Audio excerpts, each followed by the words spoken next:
আসসালামু আলাইকুম এভরিওয়ান। আমার হাতে যে দুটো স্মার্টফোন দেখতেছেন এরা হচ্ছে দুই ভাই। কি চিন্তা করতেছেন জ্ঞানী ভাই কি পাগলা হয়ে গেল? আরে এরকম না। আইটেল অ্যান্ড ইনফিনিক্স তারা হচ্ছে একই মায়ের দুই ছেলে, অ্যান্ড দুটার চেহারা কিন্তু দেখতে একই রকম। অ্যান্ড এইটার জন্য হচ্ছে অনেকে এই চিন্তায় আছেন যে ইনফিনিক্স নেবেন নাকি আইটেল নেবেন। অ্যান্ড দুটার প্রাইসের ভিতরে হচ্ছে যে 500 টাকা পার্থক্য, যে 500 টাকা বাড়ায় আসলে কি ইনফিনিক্সটা নিলে ভালো হবে নাকি আইটেল নিলে ভালো হবে। দুটার ভিতরে যদি পার্থক্য নিয়ে বলতে হয় তাহলে খাতা কলমে হচ্ছে যে চিপসেট অ্যান্ড র্যাম রোমে পার্থক্য আছে। তাছাড়া হচ্ছে খুঁটিনাটি কিছু পার্থক্য আছে যেগুলো হচ্ছে এই ভিডিও দেখলে জানতে পারবেন। যারা হচ্ছে এইটা নিয়ে আসলে ঘুম হইতেছে না যে আসলে আইটেলটা ভালো হবে নাকি ইনফিনিক্সটা ভালো হবে, আজকের ভিডিওতে হচ্ছে আপনাদের সম্পূর্ণ ধারণা দিয়ে দিব, তাই ভিডিওটা ফুল দেখবেন। এন্ড ভিডিও ভালো লাগলে অবশ্যই সাবস্ক্রাইব করে নোটিফিকেশন বেল ওপেন করে রাখবেন। আর এই দুইটি ফোনে আমাদেরকে স্পন্সর করেছে অ্যাপেল নেটওয়ার্ক। তাদের কাছে আপনারা পাইকারি অ্যান্ড খুচরা মূল্যে সকল ধরনের স্মার্টফোন কিনতে পারবেন। আর যদি আমার চ্যানেলে সাবস্ক্রাইবার হয়ে থাকেন তাহলে আলাদা করে স্পেশাল গিফটও পেয়ে যাবেন। এই দুইটা ফোনের ডিজাইন নিয়ে শুধু আমিই না, সবাই কনফিউজড, কারণ দুইটা ফোনই দেখতে একই রকম। তাই দুইটা ফোন হাতে থাকা অবস্থায় কোনটা আইটেল আর কোনটা ইনফিনিক্স এইটা বোঝা কষ্টকর।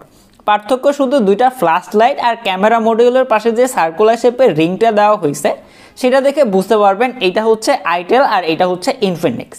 তাছাড়া দুইটা ফোনে হচ্ছে প্লাস্টিক বিল্ড অ্যান্ড পলিকার্বনেট বোর্ডের একটা ফোন, অ্যান্ড দুইটাতে হচ্ছে যে ফ্রস্টেড টাইপের ফিনিশ দেওয়া হয়েছে, যার জন্য দুইটাতে ফিঙ্গার ক্যাচ করে না বাট দাগ পড়ে যাবে, যার জন্য মাস্ট বি ব্যাক কভার লাগিয়ে রাখবেন।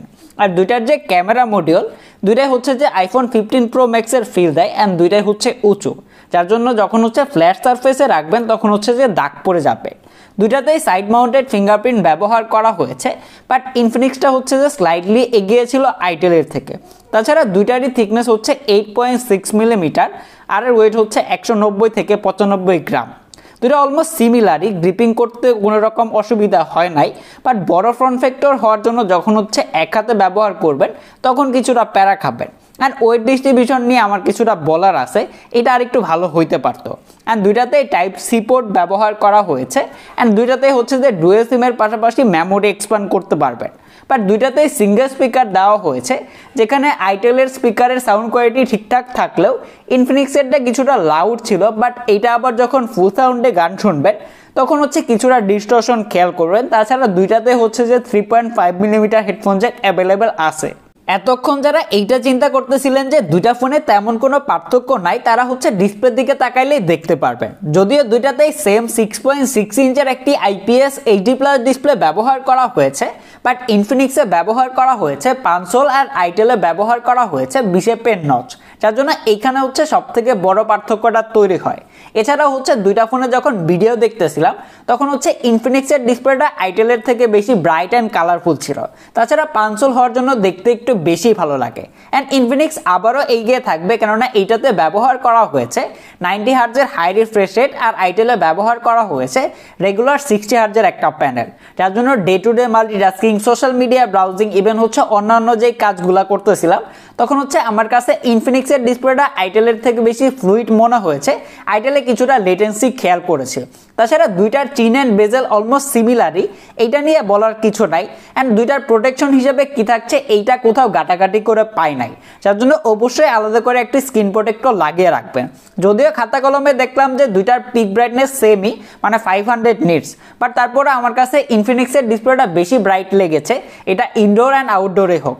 তবে দুইটাই হচ্ছে ইনডোর অ্যান্ড আউটডোরের জন্য ঠিকঠাক আছে, বাট যখন হচ্ছে ডিরেক্ট সানলাইটে ব্যবহার করবেন দুইটাই হচ্ছে স্ট্রাগল করে। আর এই দুইটি ফোনের রেয়ারেই থাকছে ডুয়েল ক্যামেরা সেটআপ, আর দুইটারই মেন ক্যামেরাতে ব্যবহার করা হয়েছে 13 মেগাপিক্সেলের মেন সেন্সর, আর একটা হচ্ছে 0.3 মেগাপিক্সেলের ডেপথ সেন্সর। অ্যান্ড ফ্রন্টে আসলেও পাচ্ছেন 8 মেগাপিক্সেলের সেলফি ক্যামেরা।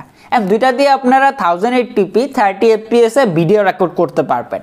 তো দুইটার যদি পিকচার নিয়ে বলতে হয় তাহলে এইখানে আমার কাছে ইনফিনিক্সের তোলা ছবিগুলো একটু বেশি ভালো লেগেছে, কেননা এটা একটু বেশি শার্প অ্যান্ড কালারফুল ছিল, যার জন্য দেখতে ভালো লাগে। আইটেল হচ্ছে ওভার ব্রাইট করে ফেলতেছিল, যেটা হচ্ছে অনেকের কাছেই ভালো লাগবে না। তারপরে দুইটার ছবিগুলো দিয়ে দিলাম, আপনারা দেখে কমেন্ট করে জানাবেন আইটেল উইনার নাকি Infinix winner.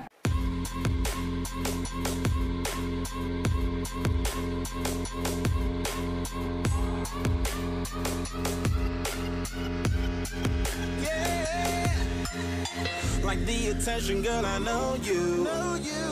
But you're everything I want in life. We're fighting danger like kung fu. The love I feel is deep inside. The others don't matter. It's honestly তো চলেন দেখি performance পার্টের কি হালচাল। ইনফিনিক্সে ব্যবহার করা হয়েছে ইউনিএসওসি tiger সিরিজের T606, যেটা হচ্ছে 12 ন্যানোমিটার আর্কিটেকচারে বিল্ড করা। আর এইটাতে আপনারা র্যাম রোম ভেরিয়েন্টে পাচ্ছেন 4GB RAM and 64GB internal storage.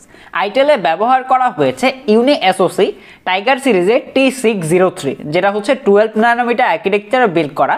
আর এইটাতে আপনারা র্যাম রোম ভেরিয়েন্টে পাচ্ছেন 4GB RAM and 128GB internal storage. তো দুইটা দিয়ে হচ্ছে আমি বেঞ্চমার্ক টেস্ট করেছি। ইনফিনিক্স হচ্ছে সিঙ্গেল করে 379 এন্ড মাল্টি করে 1364 স্কোর করে, সেখানে আইটেল হচ্ছে সিঙ্গেল করে 212 এন্ড মাল্টি করে 759 স্কোর করে। এইখানে অনেকটা পার্থক্য থাকলেও যখন হচ্ছে day to day multitasking, social media browsing, even হচ্ছে অন্যান্য কাজ করতেছিলাম, তখন হচ্ছে যে ওই রকম পার্থক্য না হইলেও বেশিরভাগ সময় হচ্ছে ইনফিনিক্স আগে ওপেন করতেছিল, আইটেল হচ্ছে তারপরে। এখানে হচ্ছে 2-3 সেকেন্ডের একটা পার্থক্য খেয়াল করেছি। তো এখন হচ্ছে এই দুইটা ফোনের ভিতরে আমরা স্পিড টেস্ট করব, অ্যাপ ওপেন করব, আপনারাও দেখে নিতে পারবেন কোনটা হচ্ছে ক্লিয়ার উইনার।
আর এই দুইটা ফোনে ব্যাটারিতে ব্যবহার করা হয়েছে 5000 mAh ব্যাটারি। যদি এর ব্যাটারি ব্যাকআপ নিয়ে বলতে হয় তাহলে দুইটার ব্যাটারি ব্যাকআপ অলমোস্ট সিমিলারই ছিল।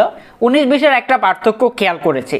যারা হচ্ছে regular multitasking, social media browsing মানে রেগুলার ইউজার, তারা হচ্ছে যে একদিনের মতো ব্যাটারি ব্যাকআপ পেয়ে যাবেন। বাট যারা হচ্ছে হার্ডকোর ইউজার, গেম প্লে করেন, সবসময় ফোন ব্যবহার করেন, তারা হচ্ছে ইনফিনিক্সটা যদি 90 হার্টজ ব্যবহার করেন তাহলে টানা হচ্ছে 6.5 ঘন্টার মতো টানতে পারতেছিল। বাট আইটেলটা হচ্ছে রেগুলার 60 হার্টজ ব্যবহার করলে 7.5 থেকে 8 ঘন্টার মতো স্ক্রিন অন টাইম দিতে পারে। দুইটাতে হচ্ছে 10 ওয়াটের চার্জার দেওয়া হয়েছে, যেটা হচ্ছে 0 to 100% হইতে 2 ঘন্টা 30 এর উপরে সময় লাগতেছিল। এইটা সত্যি যে আপনারা যদি 500 টাকা বাড়িয়ে ইনফিনিক্স স্মার্ট 8টা নেন তাহলে আইটেল A70 থেকে অনেকগুলো দিকে অ্যাডভান্টেজ পেয়ে যাবেন। যদিও দুইটার ডিজাইন অলমোস্ট সিমিলারই, বাট ডিজাইন পার্ট ছাড়া হচ্ছে ডিসপ্লে পার্টে ইনফিনিক্সে হচ্ছে যে পাঞ্চল ব্যবহার করা হয়েছে। এর পাশাপাশি এইটাতে 90 হার্টজের হাই রিফ্রেশ রেট দেওয়া হয়েছে। ক্যামেরা পার্টে হচ্ছে যে আইটেলের থেকে ইনফিনিক্সের তোলা ছবিগুলো ভালো লেগেছে আমার কাছে। আপনারাও কমেন্ট করে জানাতে পারেন কেমন লেগেছে। অ্যান্ড পারফরমেন্স পার্টে ইনফিনিক্স হচ্ছে clear winner, and battery backup দুইটা অলমোস্ট সিমিলারই। তো এখন হচ্ছে আপনারা ডিসাইড করবেন যে 500 টাকা বাড়ায় ইনফিনিক্সটা নেবেন নাকি আইটেলটা নেবেন। আইটেলটা নিলে হচ্ছে যে আপনারা রোমটা একটু বেশি পাবেন, তাছাড়া বাকি সব দিক দিয়ে হচ্ছে যে আইটেলটা কমতি আছে। তো এখন ডিসাইড করে নেন। তো আজকে এই পর্যন্তই, দেখা হবে পরবর্তী কোনো ভিডিওতে।